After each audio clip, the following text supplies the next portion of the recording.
Sebelum simak info selanjutnya, boleh dong tekan tombol subscribe terlebih dahulu beserta like dan komen.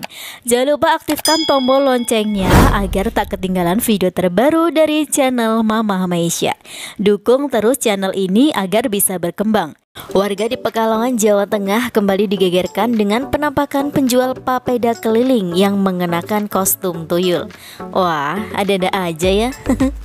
Sebelum di Pekalongan juga terdapat penjual papeda keliling yang mengenakan kostum kuntilanak. Bahkan penjual papeda tersebut yang diketahui bernama Lia sampai diundang di salah satu stasiun televisi. Wah, berhasil ya aksinya. Baru-baru ini muncul penjual papeda keliling dengan mengenakan kostum tuyul. Hal tersebut diketahui dari unggahan video di Instagram @beritapekalongan1. Habis papeda Bu Kunti, terbitlah papeda Pak Tuyul Kielur, tulis keterangan akun tersebut. Dalam video singkat tersebut menayangkan seorang pria berkostum layaknya tuyul.